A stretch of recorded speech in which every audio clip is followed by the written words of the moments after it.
Hi guys, and welcome to my review of the Huawei MediaPad M2 10.0. And I think I've never had a device before with a better matching name. If you just use it for a few minutes, you will definitely notice it is obviously focused towards media. But is that all it can do? And I would say no, because it even has digital stylus support, which is something quite unique in the Android segment. Now, the only question though to ask is, can it handle all the rest as well, like browsing and gaming? I think we should find that out in just a few minutes or a little bit longer. So let's just start off with the design and the build quality. The first thing that I want to show off, because that's quite surprising for me, is the size comparison with the iPad Air 2, because it is pretty much the same. As you can see, pretty much the same in terms of width, almost the same in height and almost in thickness. Why is that so surprising though? Because the Apple iPad 2 has an aspect ratio of 4:3, where the Huawei MediaPad has 16:10. So how did they achieve that? I think that's quite obvious. The iPad Air 2 has way bigger bezels towards the sides, but therefore the Huawei MediaPad has bigger ones towards the top and bottom. Is that good or not? That's something you have to decide, because it has a little bit of a caveat for holding, because it is a little bit harder, since you will mostly use it in landscape, to not grab the screen, and there's no finger retraction or anything like that, so it will notice your finger. And sorry if it has a little bit of focusing issues, because the glossy big screen baffles my camera. So that's the one thing to consider, and the weight, of course, because we have 500 grams here, where we only have 430 on the iPad Air 2. Okay, let's get around the device and check what we have. On the right top, we have the headphone jack with the 2 speakers at the top with a microphone and 2 more speakers at the bottom. On the left, we can see micro USB, SD card and SIM card tray. And on the right side, we can see the volume rocker along with the power button, which is a little bit of unfortunate, because as you can also see, they are quite flush with the device and not really that hard to miss out on, because a lot of times I wanted to raise the volume and it did hit the power button. So this is something you will just have to get used to. Other than that, we have a really extremely well working fingerprint reader. As you can see, just hold on to it, will turn on the device, and it really is one, because as you can see here, I can't access the device and this one works blazing fast.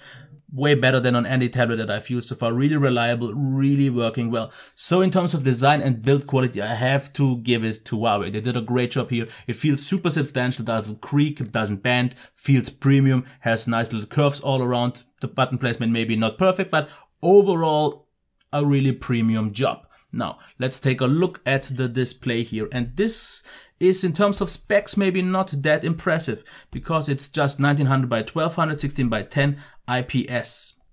Why is that not that great? Because a lot of people expect these days to get super high-res screens, but actually this resolution does a good job, because if you mostly watch videos with 720p or 1080p, this one fits that exactly.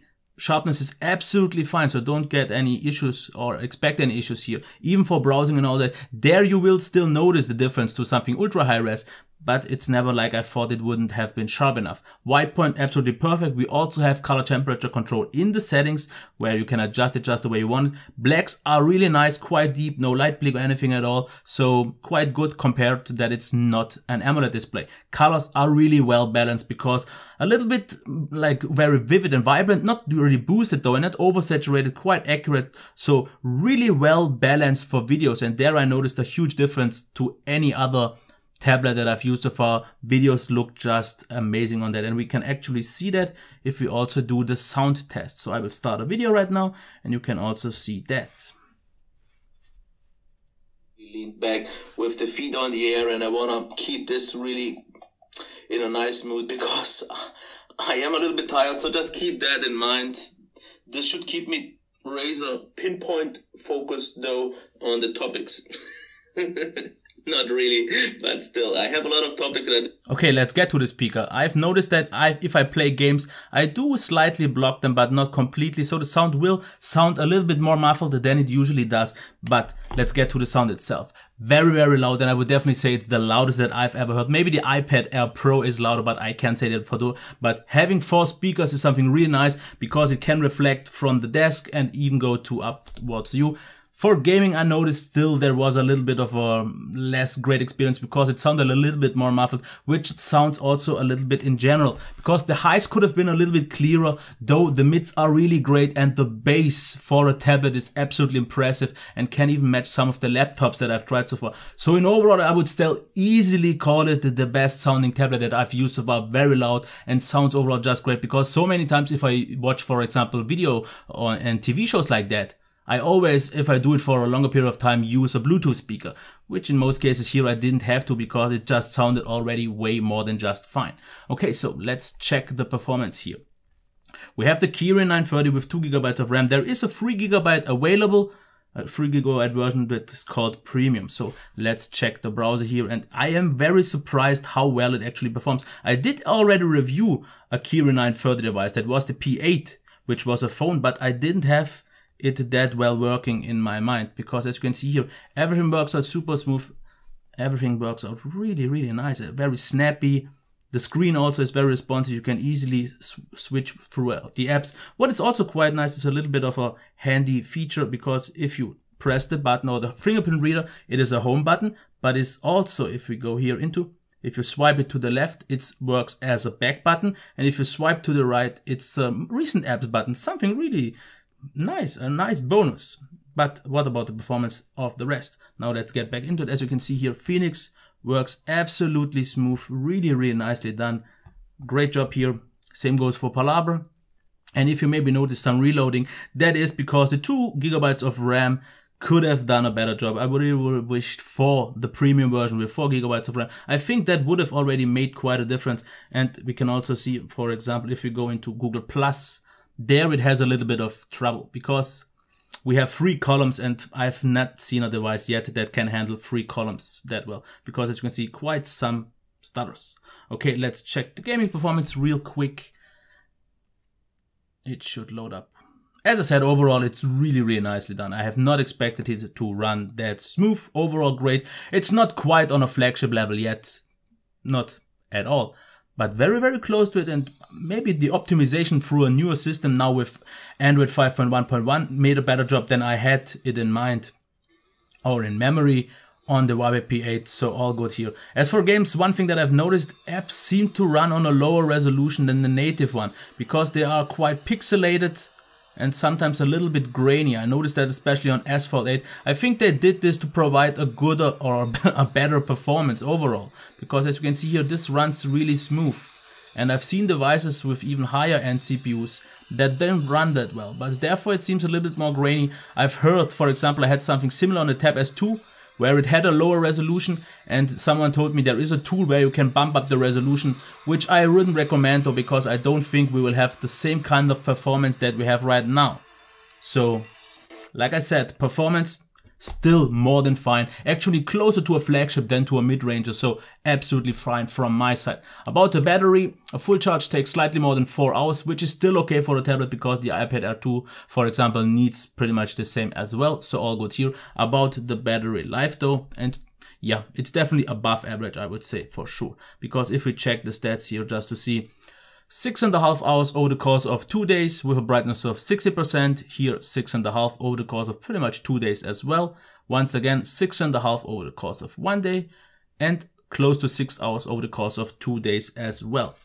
So I think it's pretty much obvious the average is expected to be somewhere at around 6 hours to 7 hours. If you load the brightness or do more video watching and all that, it should be totally fine. It's maybe not super high end, but it's definitely way more than you should expect it to be. And for me, over the course of 2 days, it was absolutely fine. Standby delay was almost non-existent, so it should hold up for even a few days more if you don't use it so much on a daily basis. Now, about the software, what I already showed you was the really nice feature with the home button that really works out nice to get back access and also recent apps access. I don't like this view so much on a phone, but on a tablet, this 9-card view actually works out quite nice. What I also like is this addition, because you can actually swipe the buttons here to the side. This would be standard, and if you want to use it with your right hand, just swipe it to this side or to the left to this side. So quite a handy bonus and something that I like, because I don't like them in the middle, so I definitely prefer this way, and nice that I can.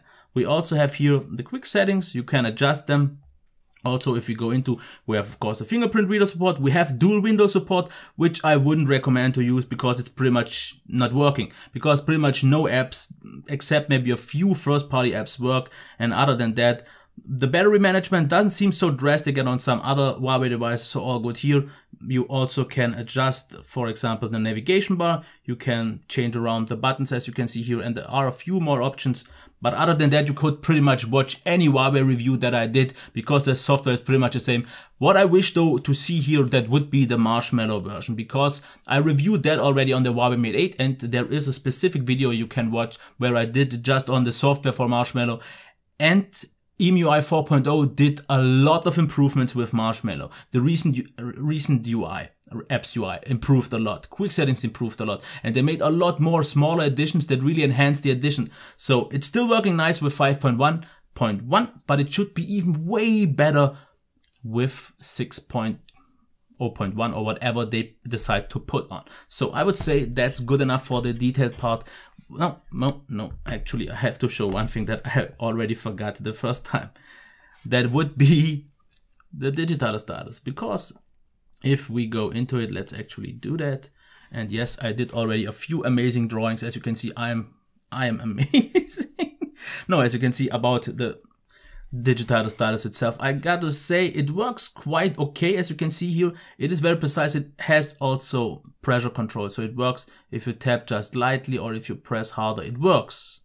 If you can see, if I press too hard, there is some distortion, but it works really nice. The one thing that I noticed, if you are really fast, there is a little bit of a delay. As you can see, it's always a few millimeters behind, but other than that, it works out quite nice. We also have two buttons with extra functions. I think one is the eraser and the other one was the cut tool, if you want to make a quick screenshot. So it works out nice. It's maybe not quite as good as something on the Surface Pro 2, but I think it does a quite nice job for an Android digital status. So now it's time for the deal breakers and the deal makers. Build and design, an absolute deal maker, because super premium, super sturdy, super substantial, nicely designed, compact, absolutely great. The display. Now, you could maybe think it's maybe a deal breaker because just 1900 by 1200, not super high res. But since this is focused towards media and really does a great job for videos, because those on this display with almost no bezels or black bars on top of the bottom, because 16 by 10 still has bars on the top of the bottom. If you watch, for example, 16 by 9 and even more so on 24 by 9. But it's way better than 4x3. The screen is bigger and videos just look really, really great. So it is actually maybe even a deal maker. The sound though definitely is a huge deal maker, because it's easily the loudest and best sounding Android tablet that I've ever heard. So big kudos to that. If you watch a lot of videos, then this one is definitely the one to go for. Performance though is still more than capable for videos, of course, but for the rest, and I did mention it in the beginning, can it handle this? Yes. Browsing worked out absolutely fine, better than I expected. Apps ran all well. Gaming was nice, but a little bit more on the grainy and pixelated side, but still performed very well, so no complaints here at all. Battery life was also good enough. You can watch at least 3 or 4 movies on it at a piece. Should be no problem over the course of 1, 2 or maybe even 3 days. No problems. So battery life is solid. Software, of course, is still something that could be a deal breaker for a lot of people, because they don't like the EMUI or UI in general, with the lack of an app drawer and all that, but use a third-party launcher, customize it a little bit, and I think I actually don't even bother about that much on a tablet as I do on a phone, because my use is just different. So it's neither nor for me. For me, it's totally fine. So is it a good tablet? Is it a great buy? And I would say if you watch definitely a lot of medias, then this is the one to definitely watch out for, because the overall qualities, especially for media, are very great. You get the digital stylus. Overall, no flaws, because if I would have to point out something, I would have an extremely hard time. But there is one thing to consider, and that is the price. It is priced at around 450 euros right now for the 2GB version. Not so sure about the premium version, and I'm not sure if everywhere the digital stylus is included. So this makes it quite pricey, and my title says premium shell and mid-range guts, because a lot of people, if they just see the specs, could think this is just a mid-ranger. But if you go into a shop, for example, and if you are not that tech savvy, see the device, feel it, check the display, check the sound, you would definitely think this is a flagship tablet. Of course, I would have wished for them to put in maybe the Kirin 935, maybe even the 950. But for a tablet, it's actually not that bad because the maybe lower performance didn't break my experience at all. And I pretty much only watched videos on this and played games. And here the experience was really, really great. Of course, you have to see for yourself if that's worth this high price. So I would really wish for it to fall at least closer to 400 to be a better match for the Galaxy Tab S2, which was for right now my most favorite Android tablet because of the amazing screen. But that one is nowadays, at least here, quite often on sale for around 333, 350 euros, which is definitely better value than here. Of course, if you watch mostly videos, the 16:10 ratio will be a big advantage compared to 4:3, because I even got a complaint last time that I didn't mention on a 4:3 device that you will have big bezels or big bars on the top and the bottom. I expected that to be common knowledge. This is less of an issue here and definitely something to consider if you want a device like this. But as I said, it can handle all the rest just as well. So if it comes down in price and if you want something mostly for media and for browsing and all that, maybe don't have the highest expectations just in terms of sheer performance, this is a more than legit solution and I would really like it because I watch mostly YouTube and videos and TV shows on mine. And here it's definitely superior to all that I had so far. Okay, I think that's enough. I've dragged it a little bit longer than I wanted to, but I think I've gave you all the important information. So if you liked it, give it a thumbs up, subscribe to the channel if you want to see more content like this. And if you have any question or anything to say, just leave that down in the comments below. Until then, I wish you a nice day. Bye.